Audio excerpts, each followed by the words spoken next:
First one for Coach. You've been here a number of times. This is really your second group that you've got to this level.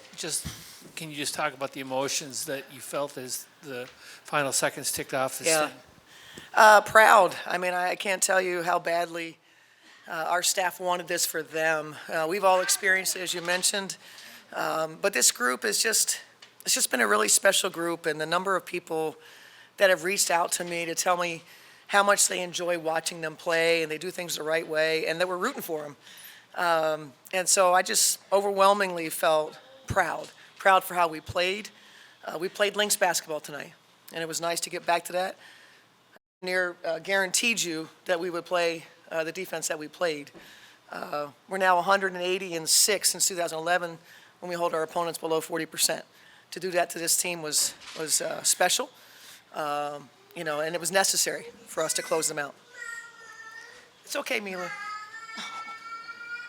Oh, oh.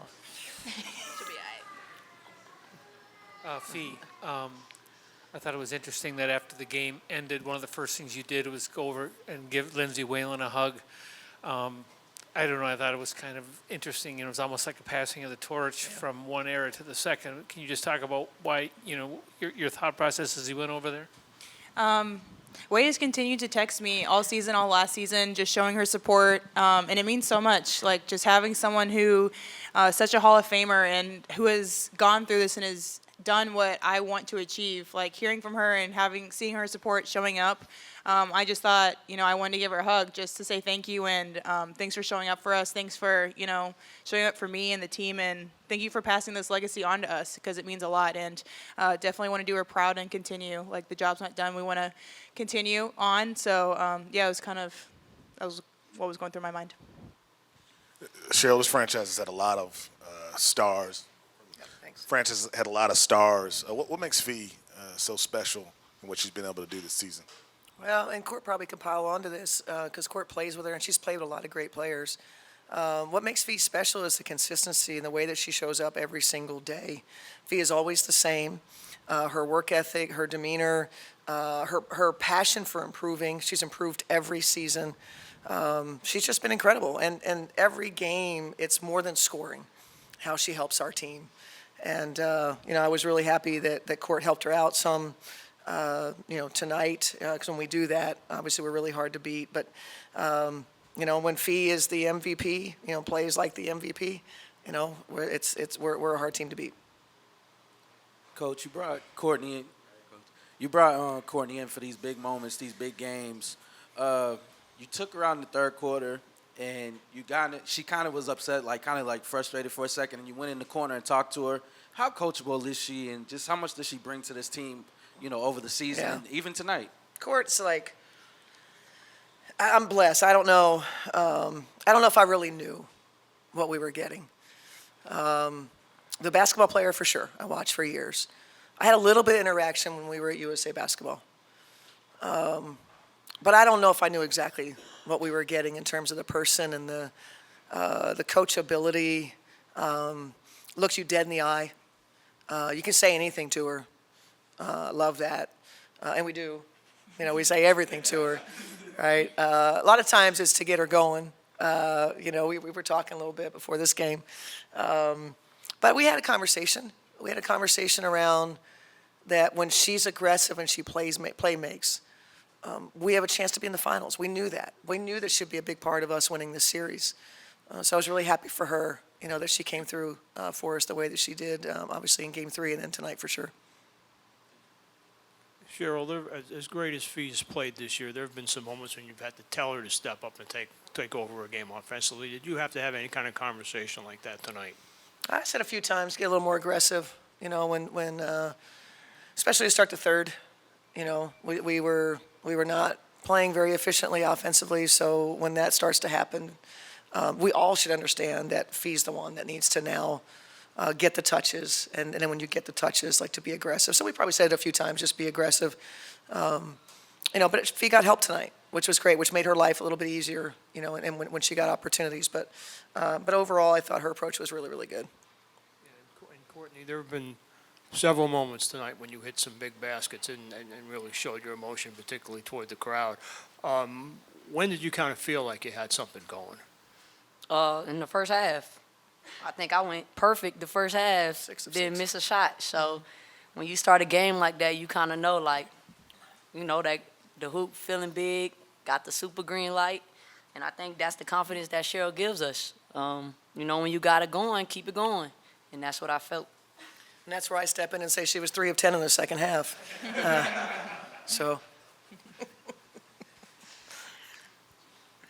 Cheryl, right here. The win tonight puts the Lynx at the top of the WNBA for the most postseason wins with 48. You've been a part of all but one of those wins. As someone who's been around so much postseason winning, what is sort of the connective thread of teams that are able to win in the postseason? And then alternatively, what's different about this team that's gotten you guys back to the finals this year? talent for sure, is a thread. You've got to have, and you've got to have a lead guard. You've got to have people that can, sort of be somebody that you can trust and count on. And so I know Fee desperately needed that, so that she could be the player that she had a chance to be this season. Every championship team that I ever coached, or successful team, had at the core of them a selflessness, a chemistry. I think, and I'll separate out now for this team.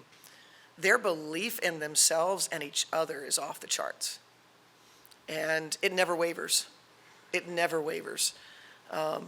Doesn't mean that it wasn't present on some level on the other teams, but the other teams had 4 Hall of Famers, 5 Hall of Famers, whatever we're up to. And so this team, as Becky described us, Becky Hammond in Vegas described us as has good players. That's a great team. That's how special this team is that we didn't scare anybody. I'm not sure that anybody, at any point in the season was like, yeah, they have a real shot at winning a championship, other than the people that are in our corner. And I think we're continuing to have to make believers, including, the round we just played, maybe the round before that. We just keep stepping, and the core of who they are. They don't care who gets the credit. They're extremely coachable. They let me say and coach however I want to coach.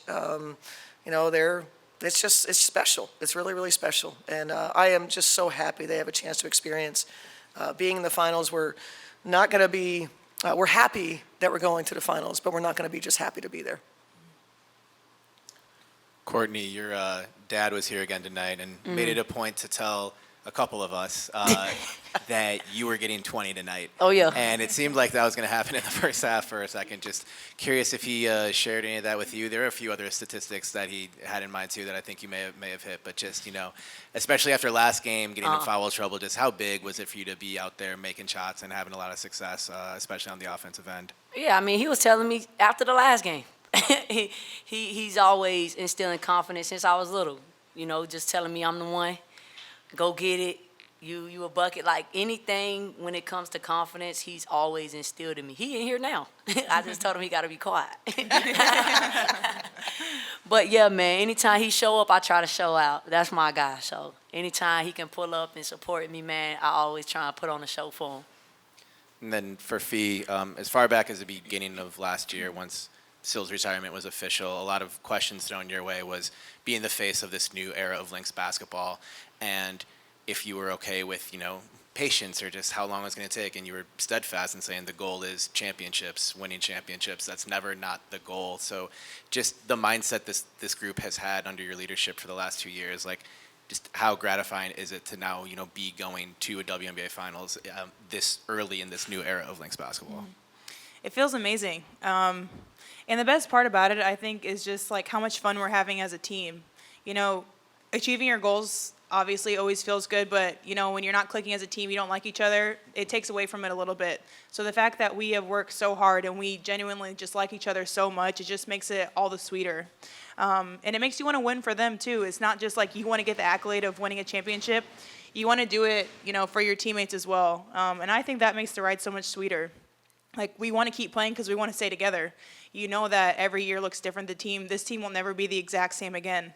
And so not only do we want to win a championship, but we don't want to leave each other yet. And that's a great feeling. So it is really gratifying to be here, but we have a lot of work to do yet. And it feels good. I think we're enjoying the ride, and we want to, I mean, it'd be nice to close it out in 3, not have to go to 5 to stay together. This is But where we gotta cut her off. This is where we gotta cut her off.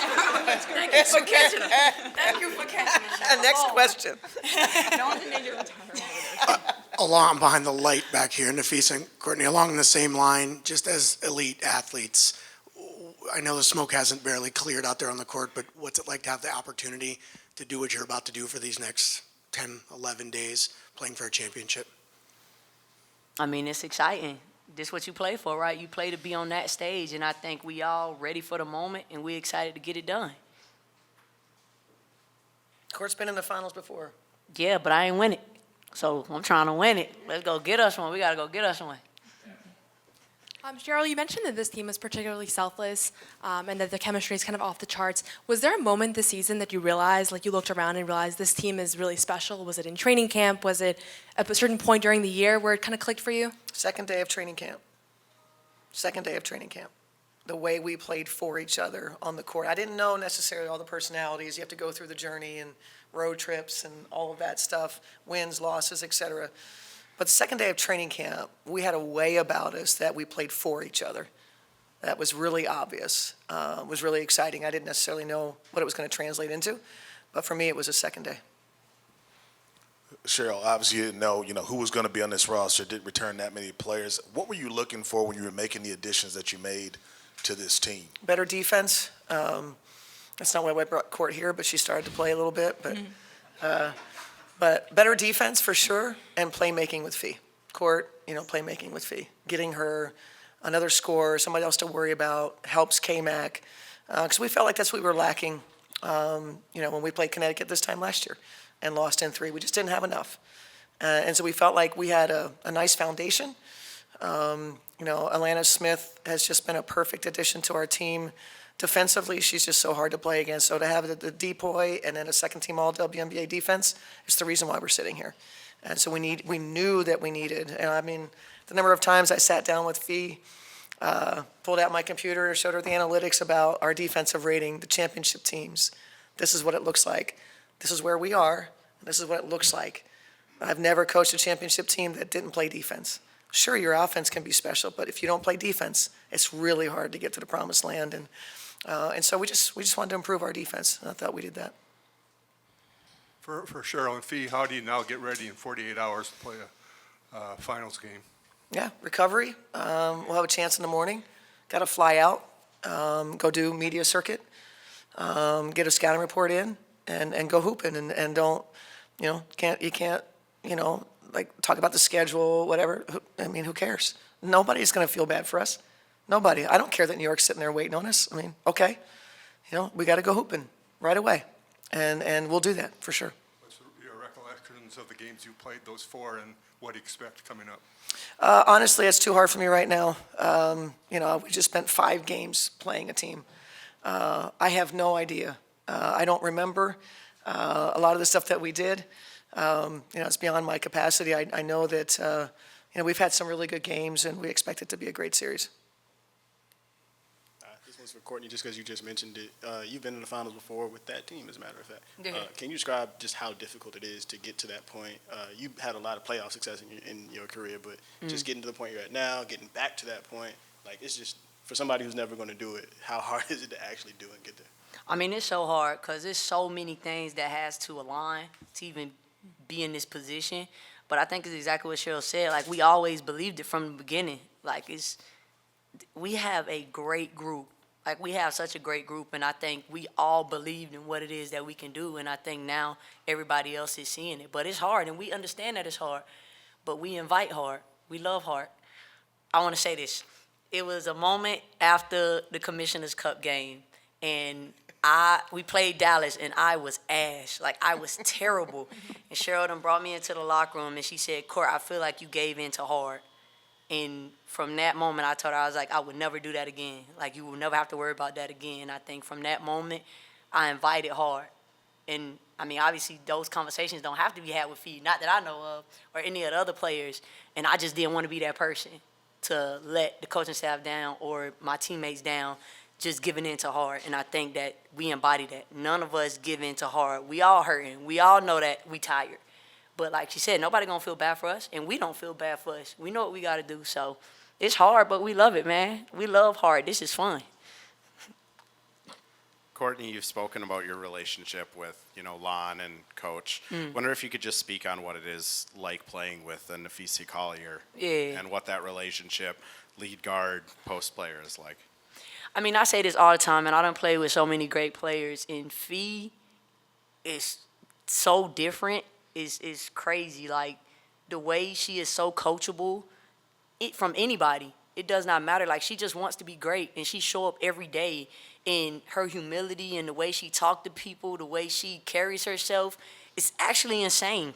Because a lot of this girl's a bona fide superstar, and they don't act like that. Like, a lot of superstars does not act like that, and the way she shows up and she cares, it's different. And I think when your leader and your superstar moves like that, it's easy to trickle down. And I think the way Cheryl holds us all accountable, from our superstar all the way down to our rookie, like, she coaches us all the same way. She don't make no exceptions for nobody.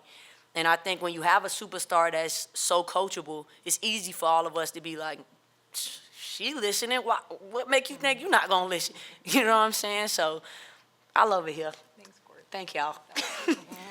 We'll take our final question from the Zoom from Lindsay. Hey, ladies, congratulations. Fee, I'm really upset that Milo left. I wanted to ask her a question, but maybe during the finals. Cheryl, Steph was in here just a second ago talking about the evolution of Fee's game.